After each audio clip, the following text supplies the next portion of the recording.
Okay, so let me go over these problems, give you some indication of what they're talking about, and perhaps suggest some ways to solve them. All right, first question, solve the following differential equation. Y of t plus 3 dy dt plus 2d squared y dt squared equals 1. For t greater than or equal to 0, assuming initial conditions y of 0 equals 1, and dy dt at t equals 0 equals 2. Express the solution in closed form. Enter your closed form expression in the box below. All right, hint. Hint is the key here. Assume the homogeneous solution has the form a e to the s1t plus b e to the s2t. Okay, so if you've taken a course in differential equations, you've done problems like this before. If not, let me give a brief introduction. To solve this equation, the solution has two parts. Y of t will be equal to y particular of t plus y homogeneous solution. Y homogeneous. Okay, so the solution will be the sum of two functions. Now, y particular is equal to a particular solution. Now, any old solution will do. I just need to come up with some kind of solution for this equation. Okay. Now, in this particular case, I would say guess y equals a constant. If you plug y equals a constant into this equation, you will get an equation for the constant. Okay. Now, y homogeneous is a solution when you set the right-hand side equal to 0. And solve. Okay, and the linearity of this equation implies that if I take a particular solution plus the homogeneous solution, it will be a solution to the total equation. Because if I add a homogeneous solution to a particular solution, it won't, and apply this operation, it won't change the left-hand side. Okay. So, and like I said, if you've seen differential equations, you're familiar with this. And in fact, if you've taken linear algebra, in linear algebra you have the very same thing. The solution to a system of linear equations is the particular solution plus a homogeneous solution. It's exactly the same thing, and it's because the equation is linear. Any type of linear equation will have this property. All right. Now, what they say to do is plug this in for y. So you plug this here in for y. Okay. Now, when you took derivatives of exponentials, that has a particularly simple form. And what you will get out, you get out something like this. You'll get something times e to the s1t plus something times e to the s2t is equal to 0. Right? Now, in order to make this true for all t, this must be 0 and this must be 0. Okay? So that's the key here. From this equation, from this differential equation, you create an algebraic equation by setting the coefficients equal to 0. So this gives me two equations in two unknowns. The two unknowns are going to be a and b.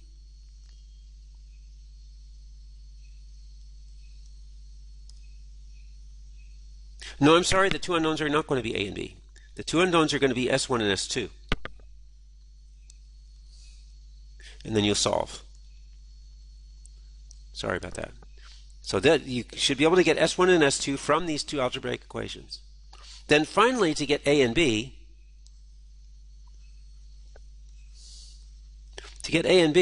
you plug in the two initial conditions.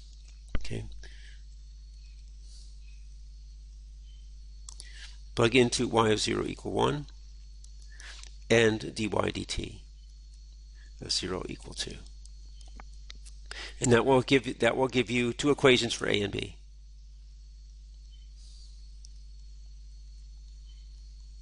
Okay. All right, so just go over the steps here. y is sum of particular plus homogeneous. Particular solution, you can use a constant solution. Plug in y equals constant, gets the constant here. Then to get S1 and S2, you plug in this form, this exponential form, in for y in this equation. Set the right-hand side equal to 0, right-hand side equal to 0, and solve. That will give you two equations here. In fact, the a and the b will drop out. You set both of these equal to 0, and you'll get equations for S1 and S2. Okay.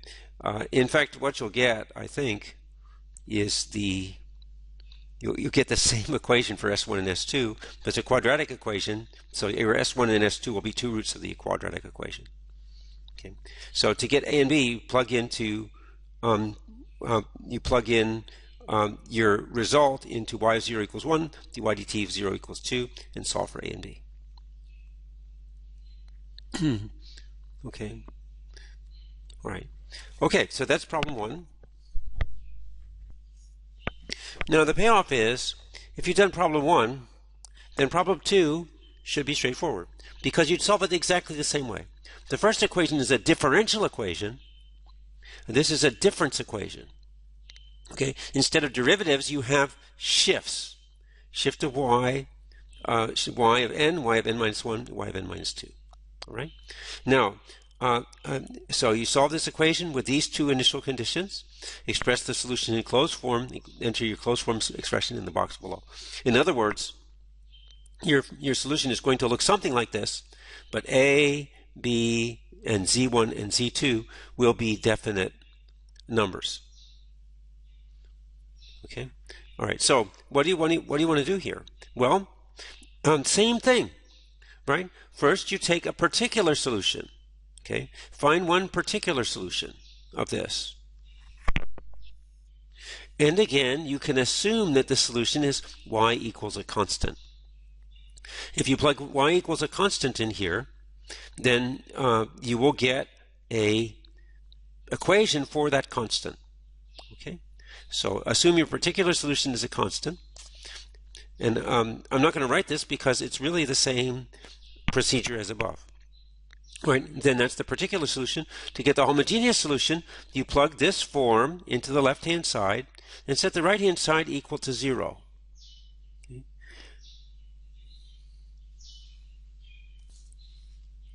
Now, if you do that, what you're going to get, I guess I can write that here, what you'll get when you do that, you'll get something that looks like this. A, and then you can factor out a z1. Well, it's probably useful to factor out a z1 to the n minus 2.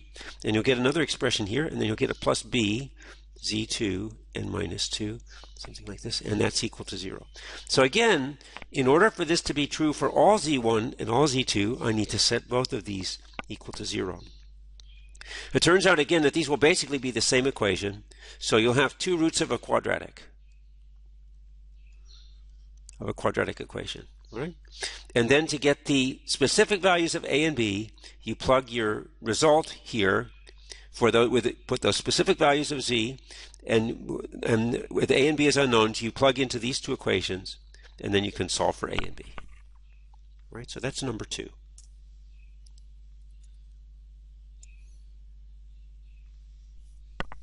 Now number 3 is from calculus, or even you can just look it up. 1 over 1 minus a is a power series. That's actually something that you should know by memory. If you don't, you should memorize that because it pops up everywhere. Right? And then for what range of a does your answer converge? You've seen that in calculus. If you don't remember, you can look it up. It also makes sense. If you look at that, if you know the answer, it makes a lot of sense. If a is too big, then the terms in this power series grow bigger and bigger. So that tells you what range of a is convergent. Okay, so that's all I need to say, I think, about number 3. All right, now the next one is similar to the previous. Notice the difference here, though. This only goes up to n minus 1. All right. Now, one way you can do this is you could write this as sum n equals 0 to infinity of a to the n minus, well, you're taking out the terms past n. So minus the sum from n equals big N to infinity of a to the n. And then you could use the previous expression. Now this here, you can simplify that. You can, because notice that every term here has a to the big N, and you can factor that out. If you write out the terms, you can see how you can simplify this. That you can write this as a constant times this one. And you already know, from the previous problem, you can get what these things are. Now that's one way you can do it.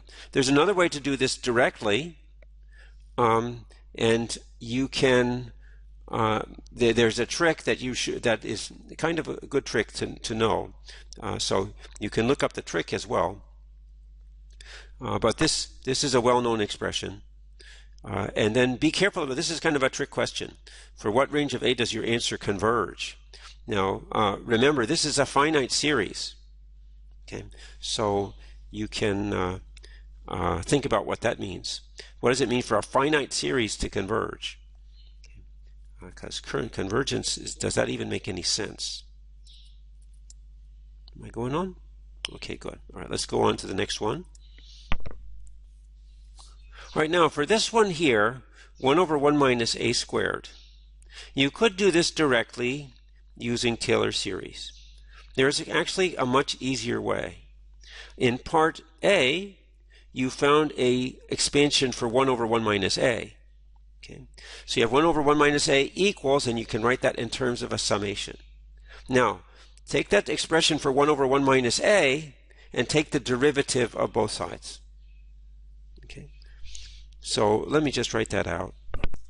Okay, so just again to say this, 1 over 1 minus a squared. Okay, so from part A, you have 1 over 1 minus a equals blah, blah, blah. This is going to be some kind of sum from n equals 0 to infinity. There's an answer here. You can fill that out. Now, take the derivatives with respect to a on both sides.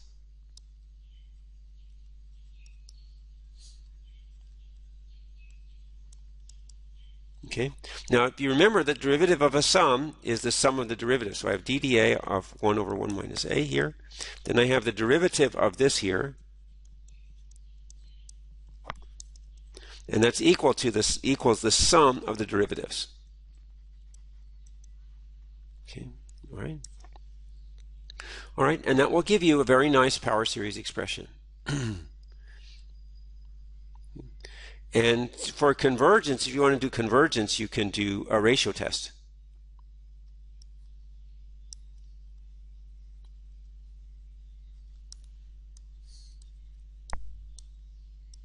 If you don't remember the ratio test, you can look that up.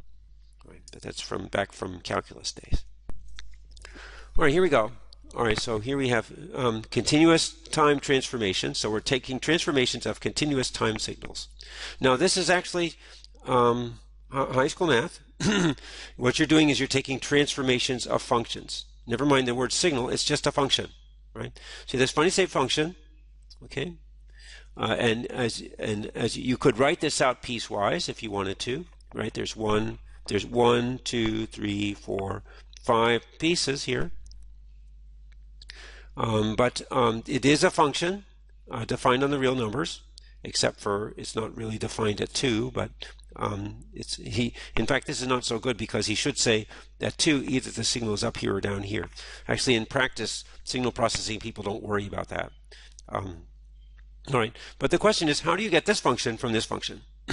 So you treat this as a parent function, and what can you do to this function to do this? Well, obviously it's squished. Now, what mathematical operation will squish it? Okay. Now, you can try some examples, try some points, but this is I'll let you figure out how to do that. This is kind of high school level math because you're just doing transformations of functions. Okay. All right. Here's another transformation of functions. Okay. So you can see how this is related to the original one, and you should also check some points. Make sure you check some points to make sure your answer is correct.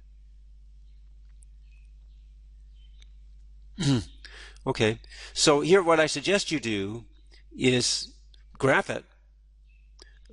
just graph what this transformation does, x of 2t plus t, what the 2t plus 3 will do to the original x. Just graph it and then figure out where the function is 1.